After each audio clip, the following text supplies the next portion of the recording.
நான் சொல்ற பாரு, இப்போ ஒரு ஆமை, நான் உடனே போய் அதனுடைய யூடியூப்ல போய் அதை பத்தி யோசிச்சேன். நான் 4 விஷயம் சொல்றேன் பாரு ஆமை பத்தி. You will be so happy to know about it. இந்த உலகத்தில் இருக்கிற ஜீவராசிகள்லயே உலகத்தில் இருக்கிற ஜீவராசிகளிலேயே அதிக வாழ்நாட்கள் வாழக்கூடிய ஒரே ஜீவராசி ஆமை.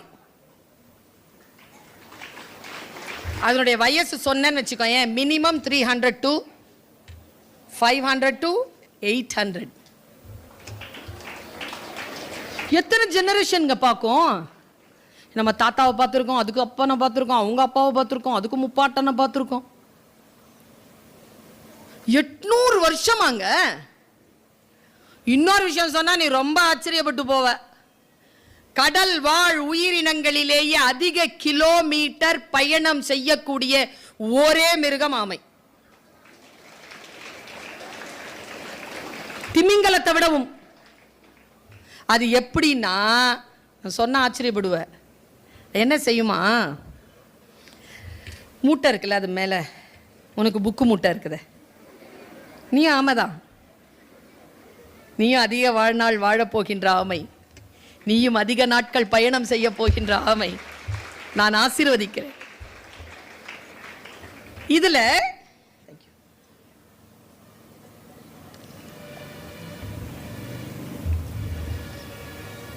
எப்படி அது பயணம் செய்யும் சொல்றாங்க. ஆச்சரியப்பட்டேன்.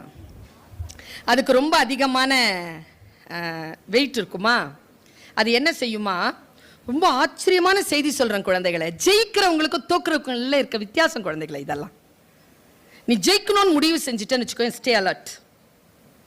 அவ்வளவுதான் என் பிள்ளைகளுக்கு நான் சொல்றேன். Be aware.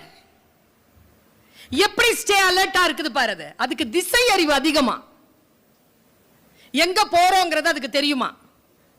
அது என்ன செய்யுமா? வேகமா போகணுங்கிறத கால்குலேட் பண்ணிடுமா. நீந்தாதான் கடலுக்குள்ள நீரோட்டங்கள் போகும். நீ ஃபைண்டிங் நீமோ படம் பார்த்தனா உனக்கு தெரியும். உள்ள நீரோட்டங்கள் போமா, அந்த நீரோட்டத்துல போய் தன்னை இணைச்சுக்குமா. வேகமா போகிற அந்த ஆமையை விட அதிதீவிரமாக போகின்ற அந்த நதியினுடைய ஓட்டத்தில் தன்னை இணைத்துக் கொள்ளுமாம் ஆமை. மற்றவங்க எல்லாம் பின் தள்ளி அது பாட்டுக்கு நீந்தி முன்னால போய்கிட்டே இருக்குமா.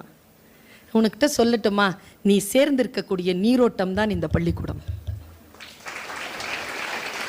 சேர்ந்து பயணம் பண்ணிக்கோ, ஜெயிச்சு வந்துரு. எவ்வளவு வேகமா பயணம் பண்ண முடியுமோ அவ்வளவு வேகமா பயணம் பண்ணு. கரிக்குலமா பயன்படுத்திக்கோ.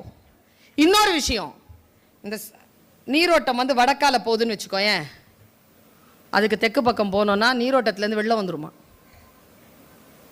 நீரோட்டம் போகிற பக்கத்தில் போகாது. அதுதான் உனக்கு சொல்ல விரும்புகிற செய்தி. லெஃப்ட் சைடில் போகணும் அப்படின்னு சொல்லி அது தெற்கு பக்கம் போகணும்னு அது முடிவு பண்ணிருச்சுன்னா தெற்கு பக்கத்தில் வரக்கூடிய நீரோட்டத்திற்காக காத்திருக்குமா. அங்கே போய் ஜாயின் பண்ணிக்குமா. அது 300 வருஷம் 400 வருஷம் முட்டையிடுதுன்னா அந்த 400 வருஷமும் எந்த இடத்துல முட்டையிடுமோ உலகத்தில் எங்கே கடலில் சுற்றினாலும் முட்டையிடுறதுக்கு மட்டும் அங்கே வந்துருமா. என்ன திசை அறிவுங்க அதுக்கு. தமிழர்கள் கடலாடிகள். அவர்கள் கப்பல் வைத்து கடலிலே பயணம் செய்தவர்கள். அவர்கள் சுக்கானை திருப்புகின்ற பொழுது உள்ள லென்ஸ் வச்சு ஆமை போகின்ற திசையில் தான் போவாங்களா. ஏன்னா ஆமை திசை திரும்பாது. அந்த நீரோட்டங்களை வைத்துக் கொண்டு கடலை செலுத்தியவர்கள் என்று குறிப்பு சொல்கிறது. Be like a tortoise. Life ஒரு முறை தானே. கற்றுக்கொள், சைன் பண்ணிட்டு போ. பெரிய அளவில் வாழ்க்கையில் முன்னேறுவதற்கு வாய்ப்புகள் கிடைக்கின்ற பொழுது அந்த வாய்ப்புகளை பயன்படுத்த என்கிறேன் நான். பயன்படுத்தாதவர்கள்